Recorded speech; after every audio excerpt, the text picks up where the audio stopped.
Et donc je vous invite à nous rejoindre, c'est comme vous voulez, bienvenue, vous avez le micro ici. Ensuite, je vais appeler les autres intervenants. On va commencer par Ursula Plasnik, qui est notre ambassadrice. Nous avons aussi Walter Ben Michaels, qui est l'auteur et professeur de littérature à l'Université de Chicago. Ensuite, nous avons Hervé Lebras, qui est démographe, directeur d'études à l'Institut national des études. Et eux, vous avez le droit des petites bouteilles d'eau, je vais vous rafraîchir pendant tout cela. Et nous avons Sophie Linden, envoyée spéciale de l'UIT, et donc qui sera avec nous. Et enfin, nous avons terminé avec Massimo Serpieri.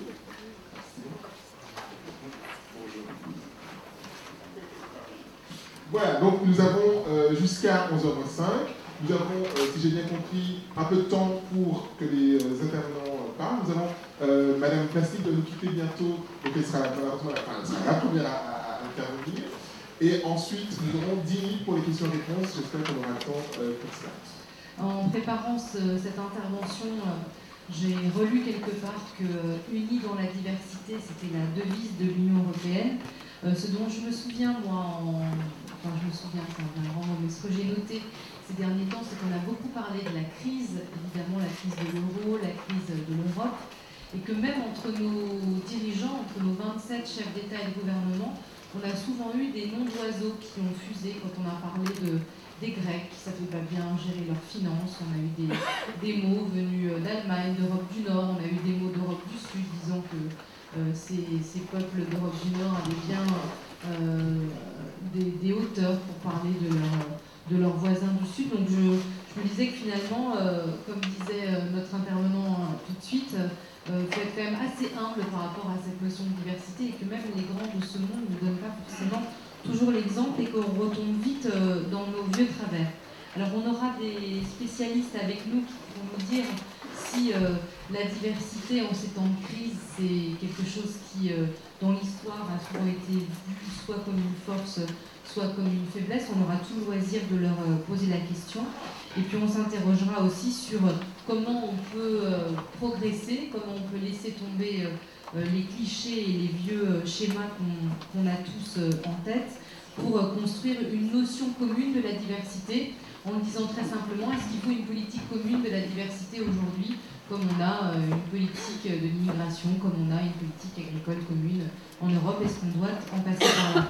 Je ne représente pas mes invités puisque notre maître de cérémonie l'a fait pour nous, vous l'avez derrière nous.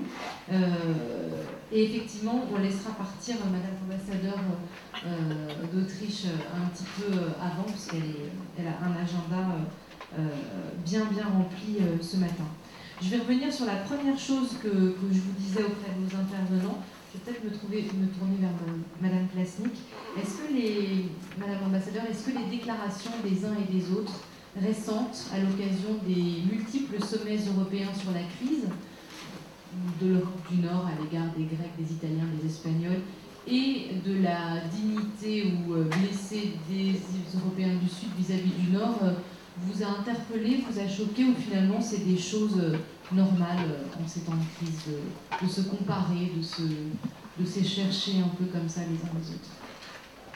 On est au vif du sujet parce que toute la question est comment gérer la diversité, comment gérer sur le point de la technologie politique européenne cette diversité qui, pour moi, est une source d'énergie énorme, peut-être la source d'énergie la plus sous-estimée de cette Europe.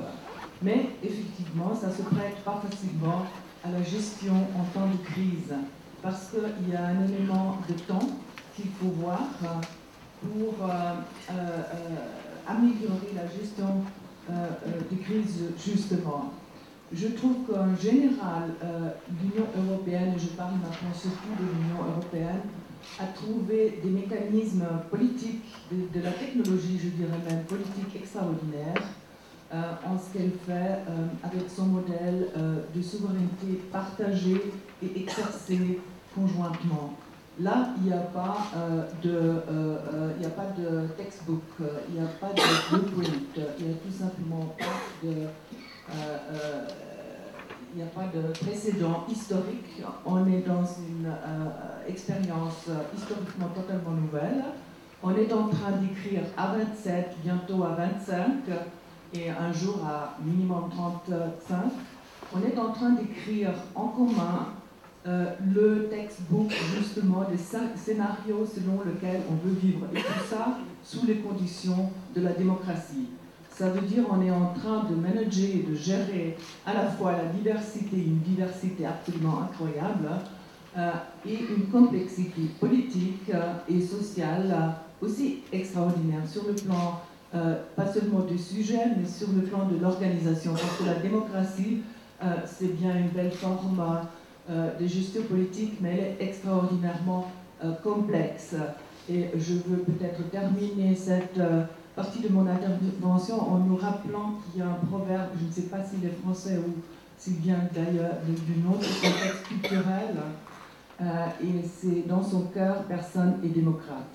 C'est un peu vrai, et ça explique déjà dans un certain sens la résistance contre cette nouvelle et innovante technologie politique qui est celle de l'Union européenne. Suvi Linden, vous êtes une femme politique également, vous avez été ministre dans votre gouvernement. Vous seriez d'accord avec l'analyse de Madame Plasnik? L'Union européenne a inventé une méthodologie de la diversité en réussissant à rassembler régulièrement des chefs d'État de gouvernement de 27 pays différents qui avancent certes à petits pas, mais qui avancent quand même.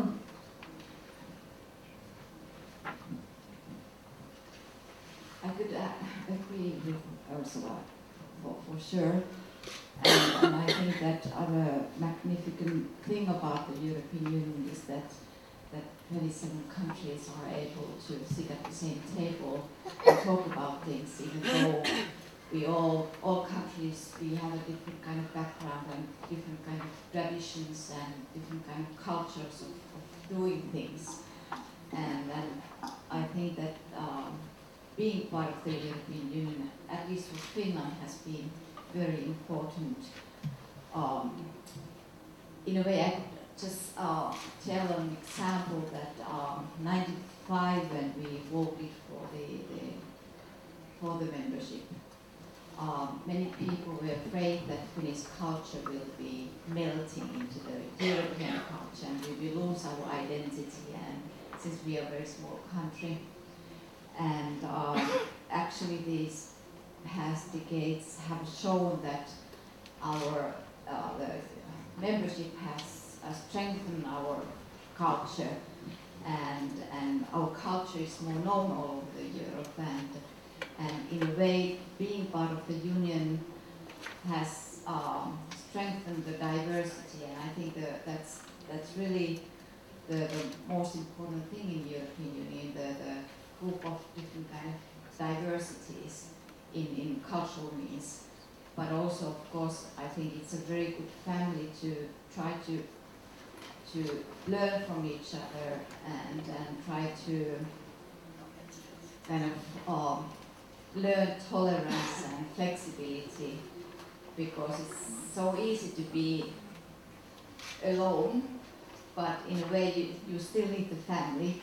And so you need to have this kind of mix that you tolerate the other memberships of the family, even though there are some times when you don't understand why you're behaving this way.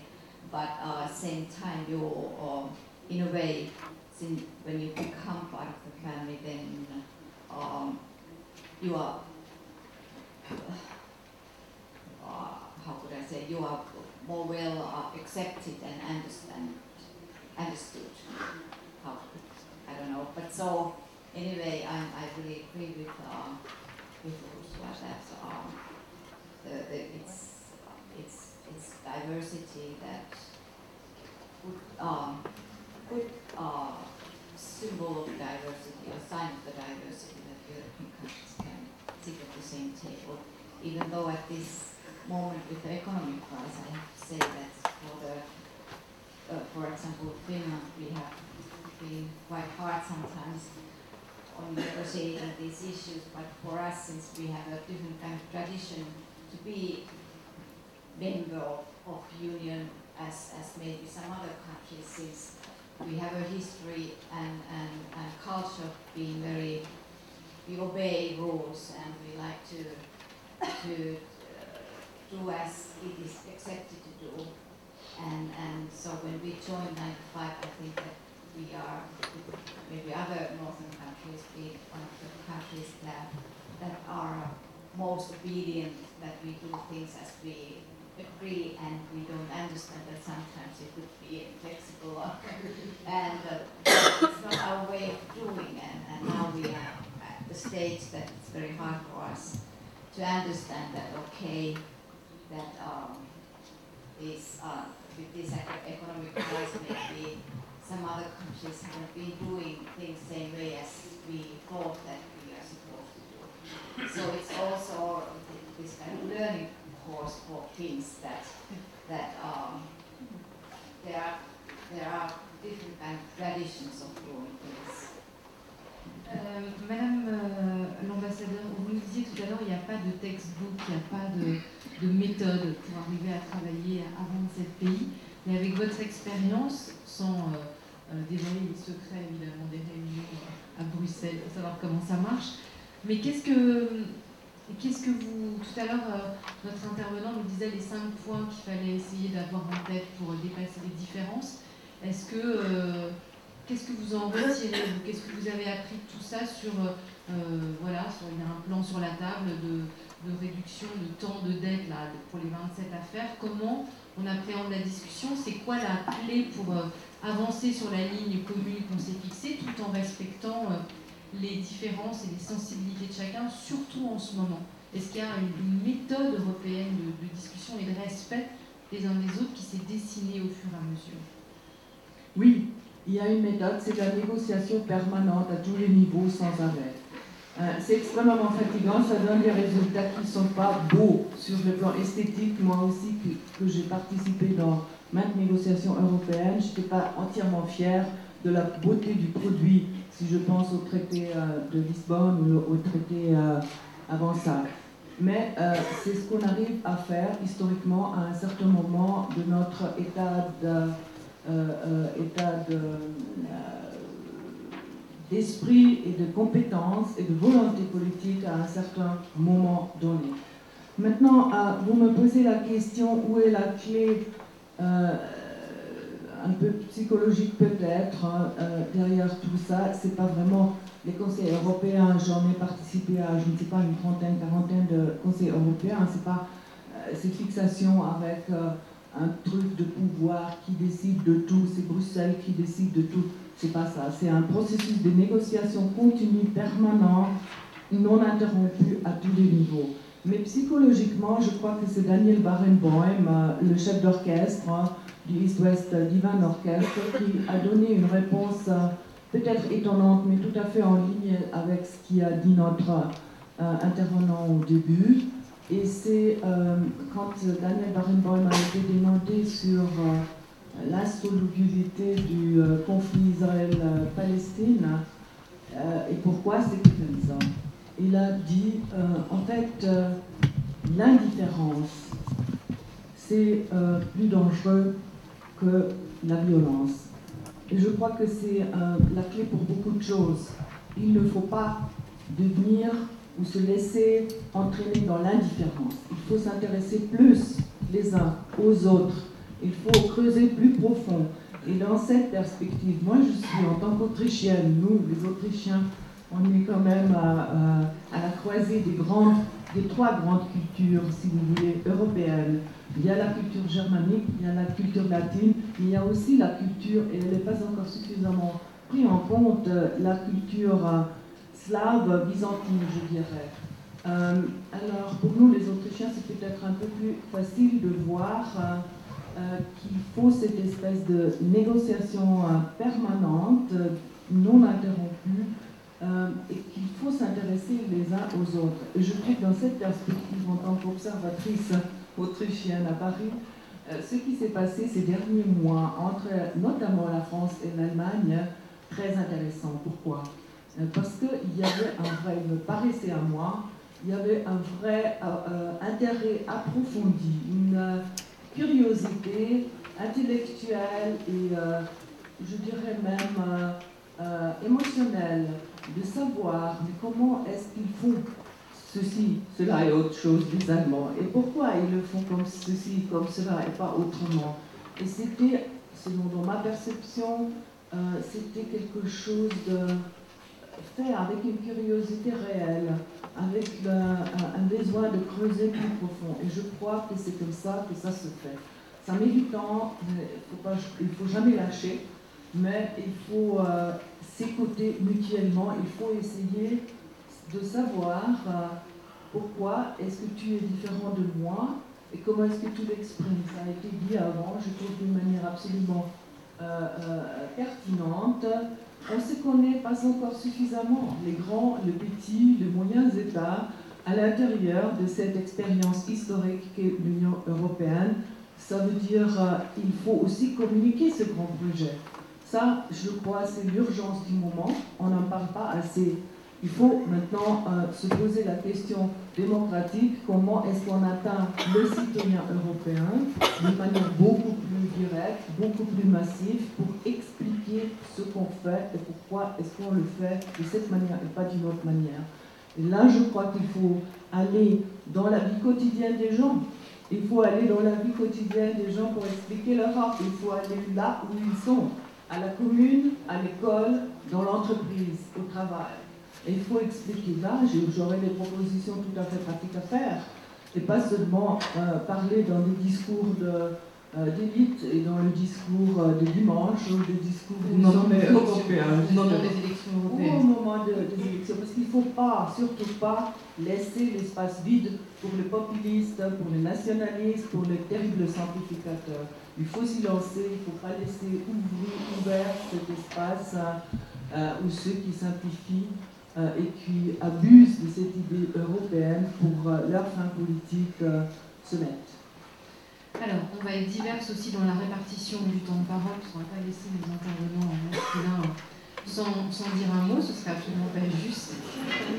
Je vais me tourner vers nos spécialistes, Monsieur Lebras et Monsieur Ben Michael ou Ben Michael, je ne sais pas selon l'accent français ou américain.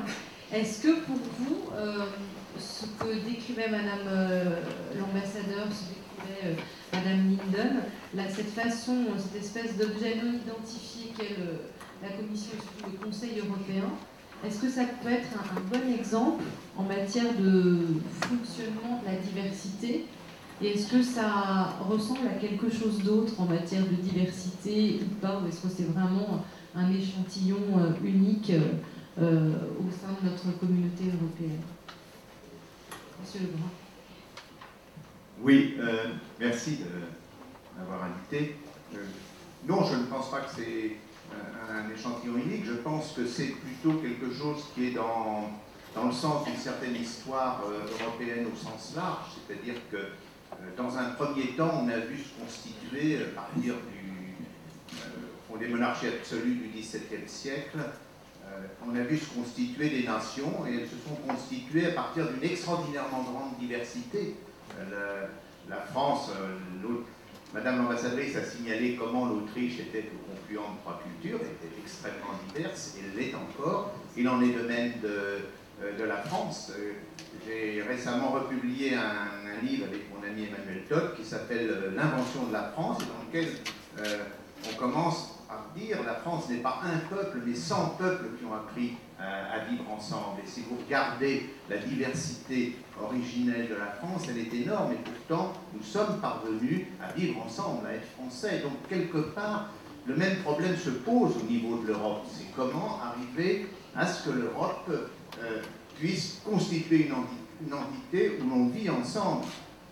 Et là, il y a un premier problème, c'est que si la France ou l'Autriche ou l'Italie ou l'Espagne se sont constituées comme nations, c'est parce qu'elles ont établi, les États qui dirigeaient ces nations ont établi des règles communes qui ont été observées. Donc il est certain que le déficit de gouvernance politique de l'Europe rend plus difficile l'amalgame et la coexistence de cette diversité. Et ceci est témoigné par, effectivement, comme l'ambassadrice l'a aussi rappelé, l'émergence forte de mouvements populistes. Alors, ça ne veut pas du tout dire que l'Europe doit prendre la place de la nation.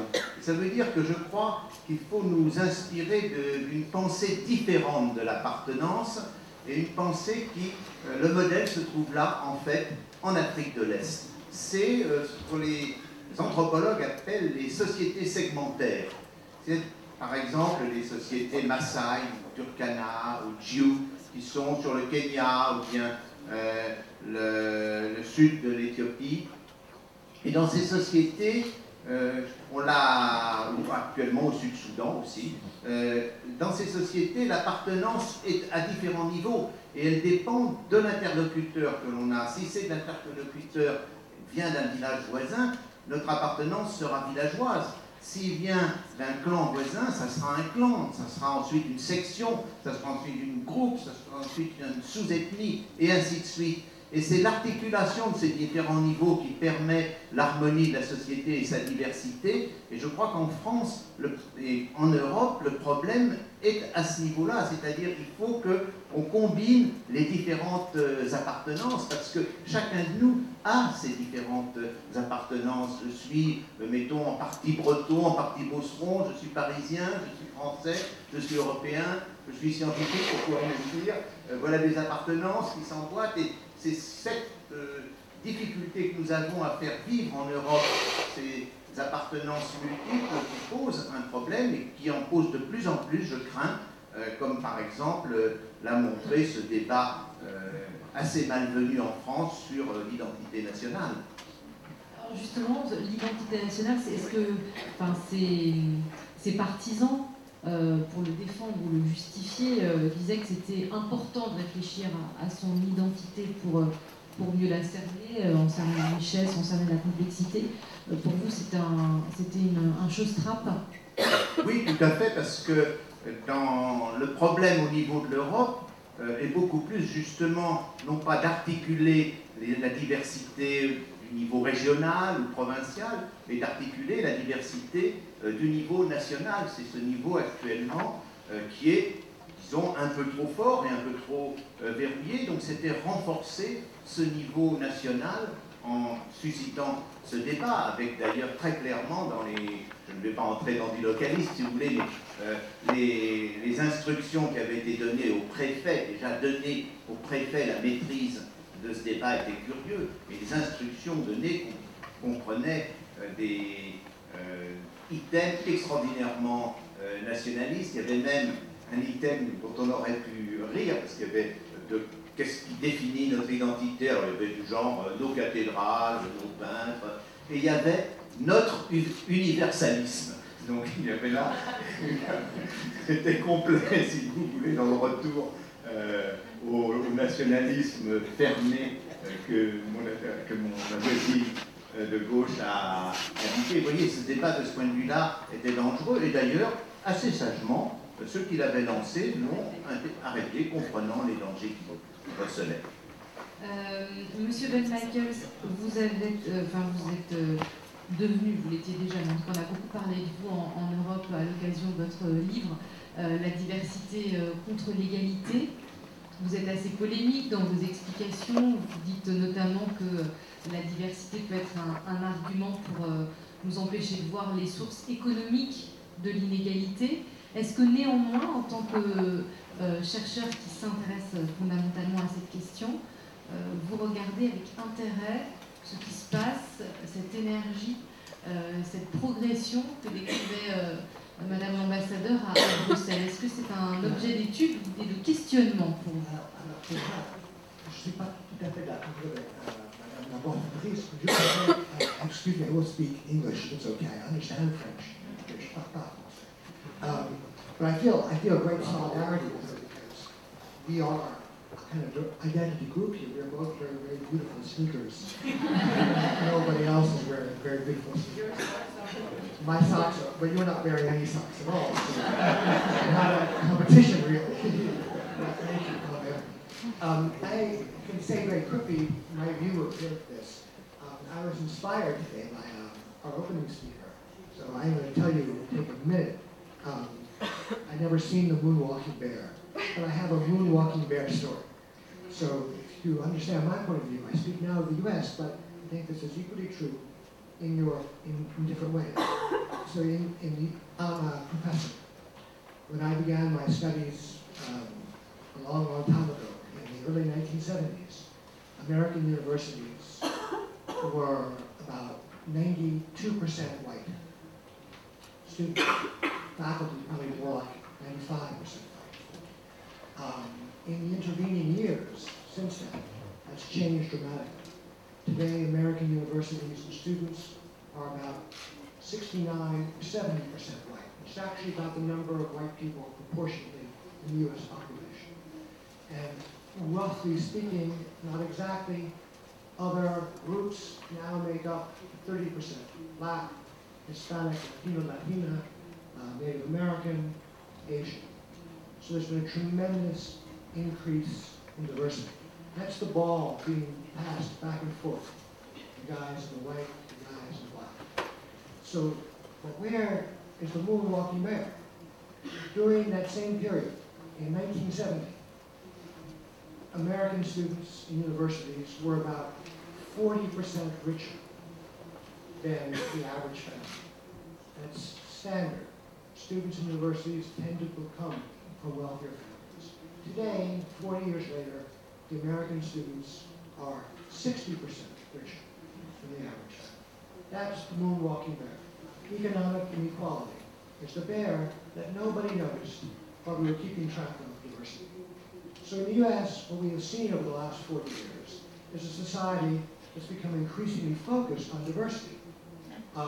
Events like this one, this is the second occasion here. I assure you, events like this one are standard practice in the US. My own university, like all others, has a meeting like this at least once every year, and we live diversity. Does not make diversity a bad thing. But at the same time that we live diversity, what we live is inequality. And this is true in France as well. I just wrote down one number.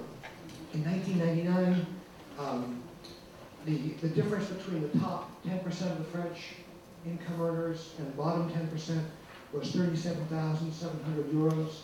Today is 45,300 euros. Actually, that's not today. That's 2009. We're still getting worse because of the crisis.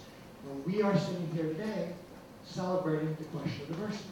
So the really question I raise in this is that, what does it mean for us to become increasingly committed to diversity? At the same time, we become less and less committed to inequality. And in fact, in countries like France especially, where the traditions of equality run for a long time, and which is still much less unequal than the US. But now in France, as inequality grows, the discourse of diversity grows. So my little prediction, this is where my skepticism comes in, is that it's not that events like today are a bad thing, and I'm extremely glad to be here. But obviously, and I very much appreciate the spirit in which I was invited, which is I'm obviously a skeptic about diversity. But the reason for my skepticism is that as we look around this room, and as we look around and see what's going on in French society today, and more generally in Europe, what we're seeing is a moment in which many people, not just in Spain and not just in Greece, and not just even here in France, are actually feeling the crisis of inequality, a deeply economic crisis, and it's very implausible to me that we make that crisis better by telling them that the solution to inequality is more diversity. Madame la ministre, quand on est politique comme vous, qu'est-ce qu'on répond à ça? Quand M. Ben Michaels semble dire, si j'ai bien compris, que voilà, parfois la diversité peut être un cache-misère ou un cache-sexe sur un système économique fondamentalement inégalitaire. Est-ce qu'on a l'impression de servir à quelque chose, de lutter pour... Voilà, parce que la diversité va aussi dans le sens de moins d'inégalité économique. I would venture to say that one doesn't exclude the other. We do have in the European Union, in its present incarnation, managed the integration of very different countries, societies, cultures into what I would describe as a emerging European mainstream, and more than that. Actually, what we are going through right now is one of the consequences of this approach. Do not forget that within the last 20 years we have been doubling in membership, we have been integrating into this European emerging mainstream the countries of Eastern Europe, first the countries former military dictatorships, if you want, on the southern parts of the southern periphery of Europe, and then the eastern and southeastern European countries. That was an extraordinary work in solidarity, and I would consciously use that word now, because it was an attempt at developing the economy, at increasing the possibilities and opportunities for those Europeans that had not yet had the chance of participating in that big adventure of the European integration process and reunification process, which it is in political terms. So I think that seen from my political practitioner point of view, of course you will not be able to iron out inequalities, but you can become more and more aware of inequalities. You can develop strategy how to address them and then take concrete action.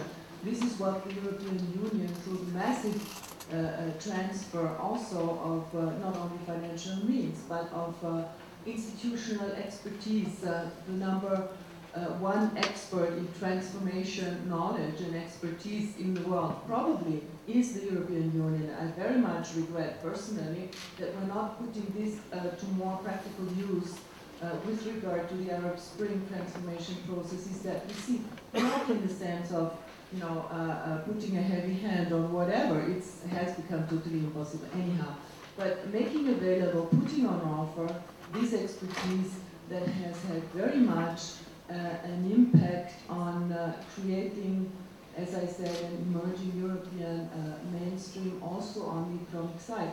If you look at for example, Eastern Europe, they have so much increased their competitiveness that it has become a problem for some of those on the southern side of Europe. If we can take this, very these descriptions that are, of course, not fully accurate in detail, but just a way of discussing the subject. Yes, just very quickly, that sounds wonderful, but it was remind you, it's not a question of ironing out sort of the remaining inequalities. During the years of the transformation you described, inequalities have actually gotten worse. So, for example, I'm not sure if my figures are up to date. Hopefully, I will not be on TV here. But, well, what I just told you in France is true, and it's also true in the United Kingdom. And, for example, it's also true in Poland, where the OECD now ranks Poland as the most growing unequal nation in the world, even more than the US. And usually we are the kings of inequality. So the only thing I would say is that, it's hard to tell. We think of the problems of the European Union as a problem of different identities. We were talking before, within countries and then within the Union, to try to bring these different identities together in diversity. That is a problem. But I don't think that people who are poor in France and getting poorer and seeing the 1% getting richer think to themselves, the problem is the relation between my cultural identity and the cultural identity of the Slavs in Poland. The problem is poverty. This is a problem they have in common with poor Poles. And if we persistently cast the problem as a problem of identity, then we are ignoring the problem of poverty. An easy way to put this is to say that cultural diversity, is the opium of the rich. The rich love to talk about diversity. The poor prefer to talk about poverty. Alors on a notre autre expert. Juste pour recadrer, Juste pour recadrer, il me semble que, au fond, les deux débats sont corrects, mais dans un cas, ce que dit Walter Ben-Michaels, c'est ce qui se passe à l'intérieur de chacun des pays d'Europe. Et Madame l'ambassadrice parle de ce qui se passe entre les pays européens. Et entre les pays européens, effectivement, il y a eu un resserrement des inégalités. Mais à l'intérieur de chaque pays, les inégalités s'accroissent plus ou moins, mais elles s'accroissent rapidement, comme elles se sont accrues aux États-Unis. Donc, il me semble qu'on est sur deux registres assez différents. C'est la diversité culturelle à l'intérieur des pays, une question lourde, et la diversité à l'intérieur de l'Europe. Alors, moi, je vais jouer à la béotienne que je suis d'ailleurs. Est-ce qu'on peut corréler, comme le fait M. Ben-Michaels, la diversité et l'inégalité économique? Est-ce que le lien est forcément à faire entre les deux? Est-ce que plus de diversité est forcément synonyme de plus d'inégalité, ou c'est les récentes périodes de crise qui font que cette analyse peut être validée? Non, il me semble que, tel que je comprends le livre de M. Ben-Michael, que j'ai lu il y a 2 ans et que j'ai beaucoup apprécié, c'est que c'est deux choses qui marchent presque parallèlement, et d'un côté, les inégalités augmentent, et de l'autre côté, on s'intéresse à la diversité. Alors, le point, je pense, que fait M. Ben-Michael, c'est que plus on va s'intéresser à la diversité, moins on va prêter attention, comme par une sorte de fatalisme, aux inégalités sociales. Il me semble que le rapport est dans le regard qu'on va porter sur ces questions. There's one thing I can say more strongly than that, which is that the reason part of the commitment to diversity, say immigration, is commitment to increasingly efficient markets. You're all business people. You know what it means to compete in increasingly efficient markets.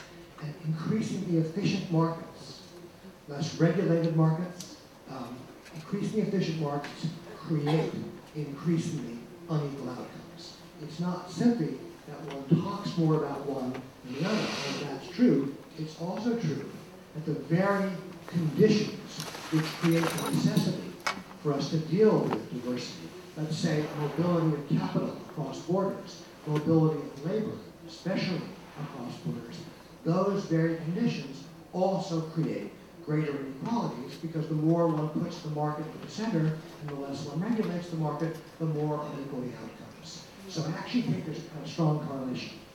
Alors, je vais donner la parole à notre dernier intervenant masculin, Massimo Serpieri, alors qui pour le coup a une vraie expertise, et on va voir avec lui s'il partage l'analyse de M. Ben-Michaels et de M. Lebrun, puisque vous vous occupez notamment, M. Serpieri, des politiques anti-discrimination à l'égard des Roms au sein de l'Union européenne. Alors pour vous, est-ce que, juste d'abord, question toute simple, est-ce que la prise en compte ou la sensibilité à la diversité a un sens, tout simplement, quand on s'occupe, comme vous, d'une des populations qui est la plus stigmatisée, la plus marginalisée et la plus pauvre au sein de l'Union européenne? Bonjour tout le monde, merci de nous avoir invités et merci pour m'avoir invité à cette table ronde avec des participants de ce très haut niveau, donc très intéressant et stimulant. Pour aller to the point, oui, ça a un sens, bien sûr, avec les Roms, mais en même temps, tout ça a un sens si on fait un lien, disons, flexible, intelligent avec la question socio-économique. C'est ça qu'on a essayé de faire dans nos politiques. On a eu pas mal d'initiatives, de communication dans les dernières années. L'idée de base, et c'est sur cela on a été un peu pas mal attaqué quelquefois par les NGOs par exemple, car on a dit vous êtes concentrés sur 4 domaines très socio-économiques, donc l'emploi, l'éducation, la santé et le logement. Nous on a ciblé nos efforts là-bas, car on a vu sur la base de l'expérience, de l'information, que c'est bien, c'est important, et moi je travaille dans une unité qui s'occupe de la discrimination, de parler, de s'activer d'avoir cette diversité que nous, comme fonctionnaires européens, on vit tous les jours avec des collègues de 26 pays, et on voit tous les jours les problèmes que ça peut poser en Europe, mais il faut aussi se rendre compte qu'il y a pas mal de situations où c'est une question aussi de manque de droits socio-économiques. Le droit de travailler est en même temps un droit, disons, socio-économique, un droit, disons, fondamental. La possibilité de s'exprimer et de se faire valoir et de mettre profit de soi-même et de la société ses connaissances. Donc, j'essaye toujours d'échapper à une approche qui essaie de trouver une solution valable pour toutes les situations. Tout à fait, avec les Roms, on a des pays comme mon pays, l'Italie, qui a eu une présence de Roms croissante dans les dernières 15-20 ans. Un pays qui n'était pas, même s'il y avait des communautés roms depuis centaines d'années, n'était pas préparé à tout ça. Et la réponse était des camps, donc les ghettos. Et d'autres pays qui ont vécu la même chose, plus ou moins, par exemple, si on voit l'Espagne, il y a une trentaine d'années, encore une fois, même s'il y avait des communautés qui vivaient là depuis le Moyen-Âge, mais après la Yougoslavie, l'ex-Yougoslavie, etc., ce qu'ils ont fait, ils ont, même avant, essayé d'avoir ce qu'on appelle une approche un peu intégrée, un peu, disons, pas seulement ciblée sur une mesure, obliger les enfants à aller à l'école ou donner des maisons. Donc l'idée de base c'était, ok, maintenant on fait une approche intégrée, on prend les situations en main, on en fait un investissement au niveau financier, au niveau politique, à un niveau même électoral difficile, bien sûr, ça on se rend compte, et avec les communautés locales qui sont en contact, qui vont être en contact avec la communauté rome, mais figures, en 25 ans, 75%, il y a 30 ans, des Roms, disons, nouveaux arrivés vivaient dans des baraques, des ghettos, et maintenant ce pourcentage est autour de 5%. Donc c'est effrayant, c'est impressionnant. Il y a encore des problèmes, bien sûr. Mais voilà, donc quand on parle de l'Europe, je suis ravi d'avoir entendu vraiment une intervention très très intéressante de l'Europe, et une des valeurs ajoutées est que on facilite, on essaye de faciliter justement cette compréhension mutuelle entre les pays.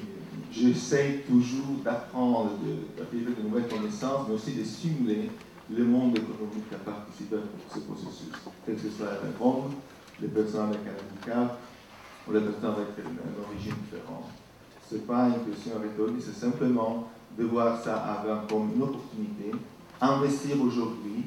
Je me rends compte à une situation de crise, pour faire plus attention, ça donne un retour d'investissement demain. Donc nous on essaye, voilà, on n'est pas acteur principal. Donc là, pour répondre à votre question, la discrimination se joue dans le couloir du Justizia de Bruxelles, mais elle se joue au niveau national, elle se joue à Paris, elle se joue à Rome, dans la petite ville. C'est là-bas, c'est tellement cross-cutting comme question. Donc l'acceptation des autres, c'est vraiment la base, c'est le baseline. Alors, on va continuer parce que c'est très intéressant ce que vous nous dites. Si Madame l'ambassadeur va nous quitter, vous avez une dernière chose à nous faire partager sur votre expérience. Peut-être le rôle, on en parlera sûrement, mais pardonnez-moi, je saute du coq à l'âne, mais je pense que l'expérience de Madame l'ambassadeur est intéressante. La notion de diversité en Europe, elle est très très vaste. On sait que dans les pays anglo-saxons, ça inclut tout ce qui fait la différence. Ça va aussi bien de l'ethnicité, la religion, le statut. En France, c'est plus souvent la diversité ethnique qui est mise en avant. Est-ce que vous êtes une femme politique?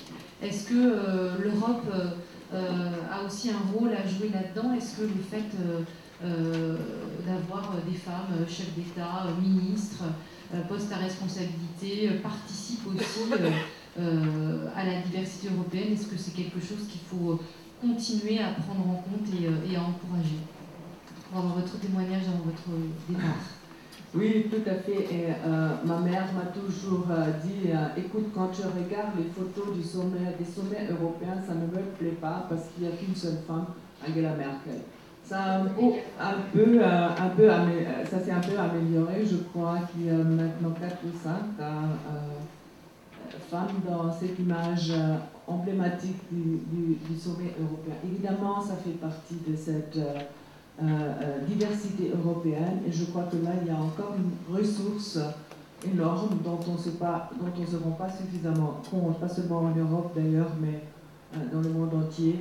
50% plus de la population de chaque société sur Terre sont des femmes.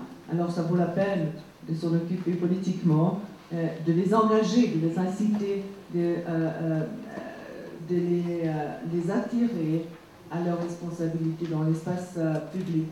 Il y a dans la diversité européenne les grands et les petits.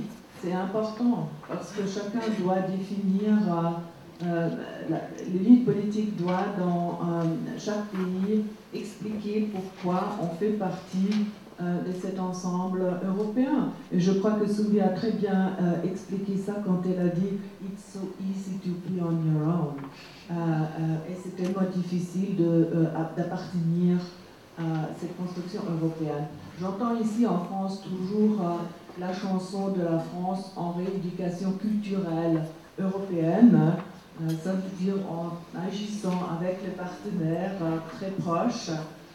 Je leur raconte notre expérience, qui est cette expérience des PME européens, des petits et moyens États européens, qui doivent aussi défendre devant leur Parlement et devant leurs citoyens la plus-value de cette expérience européenne qui va finir, et là je suis tout à fait aussi d'accord avec ceux qui se sont exprimés, dans une identité, je ne sais pas si on peut dire identité millefeuille, ou si c'est une notion plutôt négative. Pour moi c'est positif parce que je suis mangeuse de millefeuilles, et je les apprécie beaucoup. Alors je vois, quand on me pose la question, je suis un peu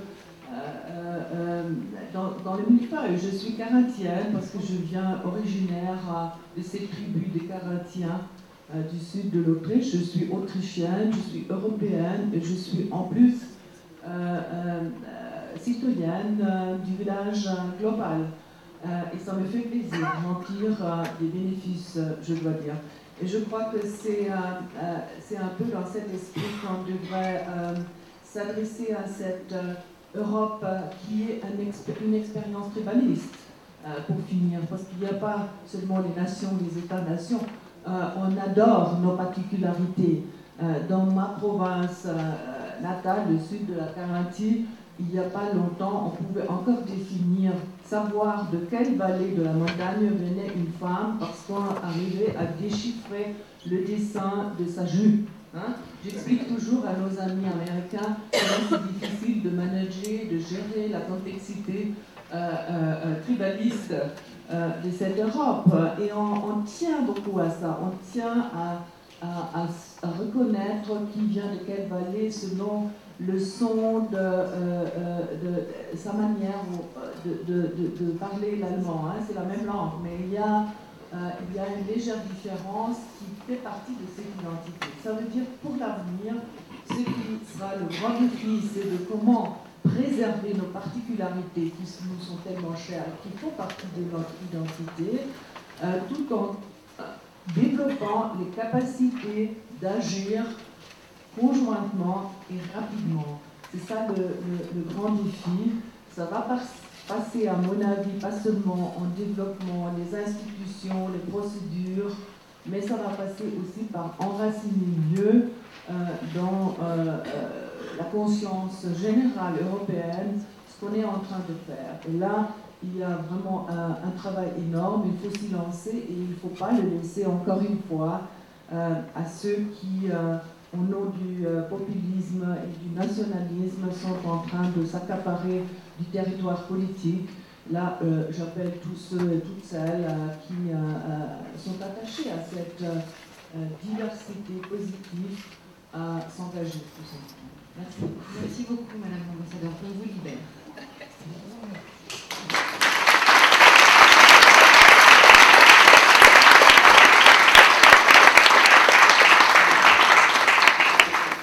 Je me retourne vers Subi Linden parce qu'on parlait de la place des femmes. Je ne sais pas si j'imagine que oui, vous connaissez tous la situation incroyable de la Finlande en matière de représentativité des femmes et de place des femmes au pouvoir politique, religieux, de la vie locale, de la vie citoyenne. Est-ce que quand vous êtes arrivé au sein de l'Union européenne, vous vous êtes dit c'est quand même très très macho là-bas, ou il y a encore des progrès à faire, ou finalement la Finlande a su apporter son regard et son appréciation de la diversité entre les sexes au sein de l'Union européenne? I think that there is still a lot of to do in Finland also. In political level, there is quite strong equality. I think it's because of the election system, the proportional elections. So women has really a good possibility to be elected. Also, we have a history of women having the possibility to candidate and vote for over 100 years. So it has taken some time, but now we have a man president and prime minister, but just a couple of years ago we had a women president and women prime minister, so we have had the both. I think the challenge in Finland in issue of equality in sexes and genders is that in business life for women it's a challenge to get to top position, and I think the reason is the same as all over. The family is often important for women, and even though in Finland we have a very good legislation for women to be able to work, and all the children have a legal right for daycare center, and women has a possibility to stay home for 3 years after the birth, and you are not losing your job. And at this moment it's the possibility is given for men also, but mainly women uses this possibility, and we all know what it means if you stay home for 3 years while you are building up your working career. So the challenge is that how do you combine the family life and working life, even though the regulation is there and environment is there, but still it's just the way how we do these things that for women it is a bigger challenge in business life and working life to be equal with men.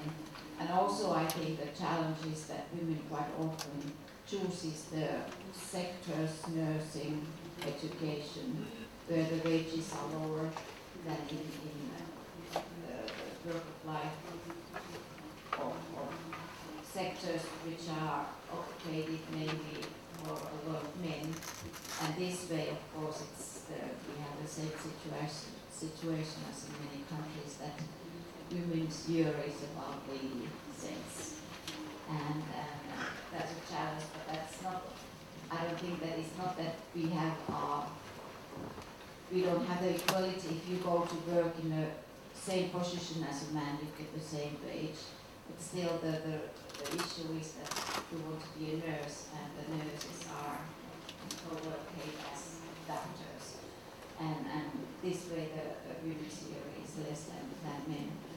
But we are working hard, and for us, I think the diversity, since we are quite a homogeneous country, we have only 170,000 immigrants in Finland, so we are mainly Finns there. And even though we would like to have more, unfortunately our language is so hard that it's very hard to integrate, and also the climate challenge and all these things, so that we are not really getting these immigrants even if we would like to have them. So diversity for us is the equality in genders, in sexes and stuff like that. So, and there's a lot to do, even though I think that we are kept as a good example all in all the countries.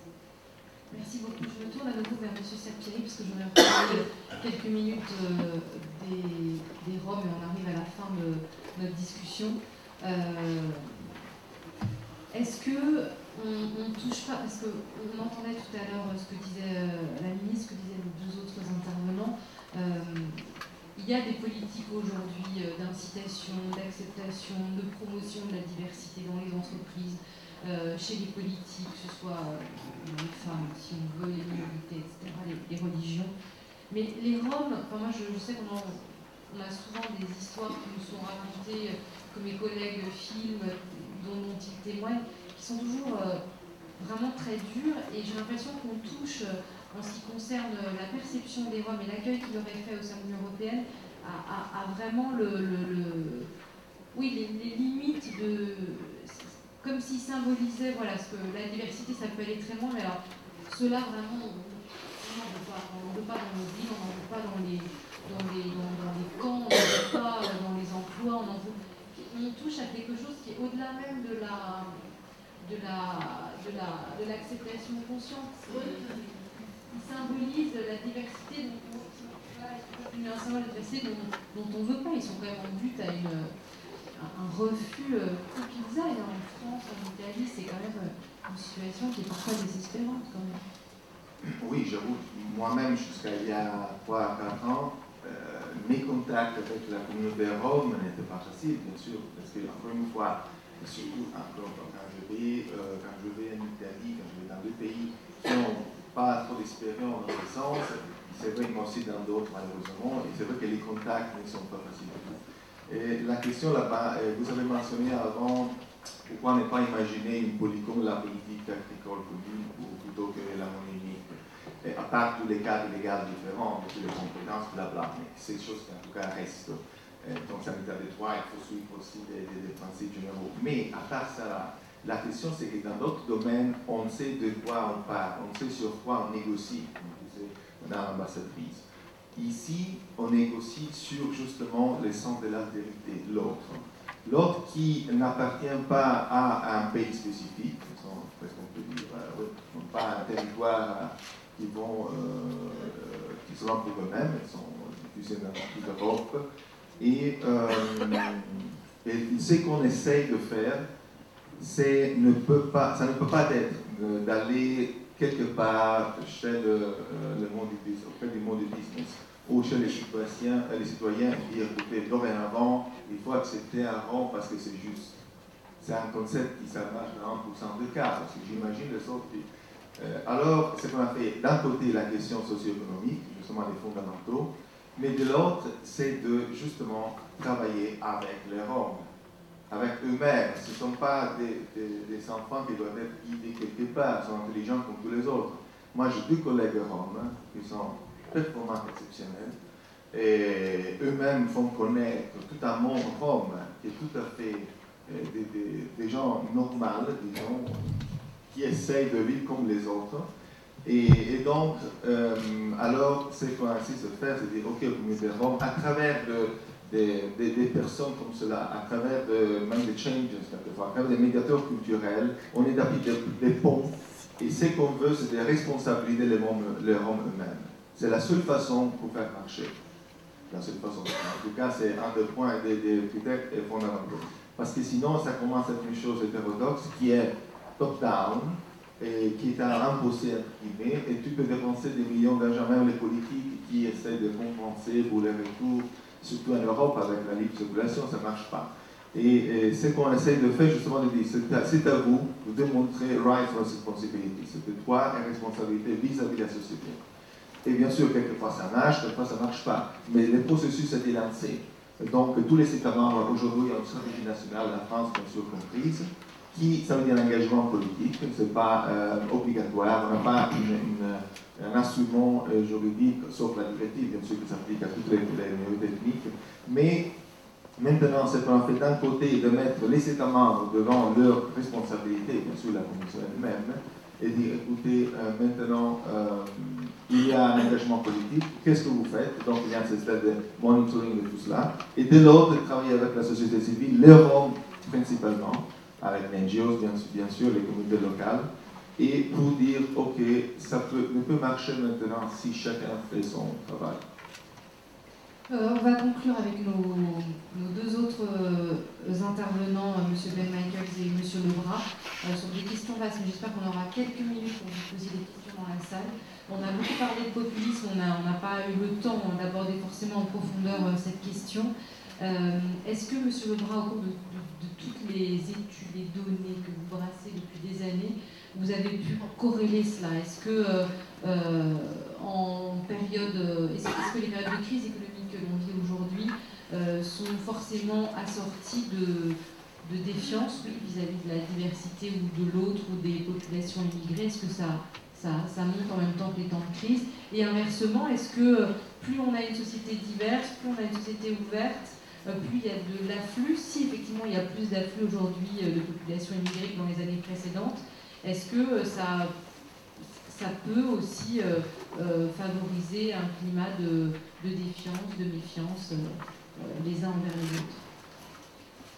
Oui, sur la crise, il est certain que le seul repère historique fort, c'est la crise de 29. Il est certain que dans les pays européens, pas immédiatement, mais 3, 4, 5 ans après, il y a eu une montée très forte des populismes, comme vous le savez, y compris en France, y compris avec des législations très sévères pour écarter les étrangers, les immigrés de l'époque des classes.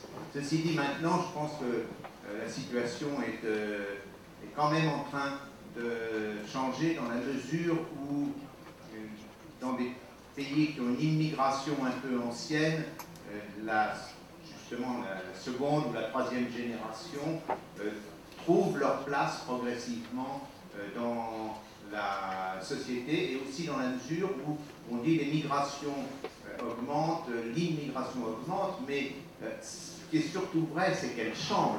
C'est-à-dire que l'immigration en Europe, et particulièrement en France dans les années 1970, était très importante. C'était une immigration de ruraux, avec des familles nombreuses en général, prêts à en faire, souvent analphabètes. L'immigration actuelle vers l'Europe, c'est le contraire. C'est des urbains, c'est des jeunes, en général éduqués, que deviennent souvent, c'est, disons, le profil, c'est 1 ou 2 années après le bac, qu'ils viennent d'Afrique du Nord, ou qu'ils viennent même d'Afrique subsaharienne, et c'est des célibataires. C'est une immigration tout à fait différente, avec des capacités tout à fait différentes, avec une capacité d'intégration beaucoup plus grande aussi, on ne le dit pas assez. Simplement, l'opinion, et hélas les hommes politiques qui bien sûr suivent l'opinion, restent fixés sur une image de l'immigration des années 70. Ils voient toujours l'immigrant sous la forme d'un pauvre R.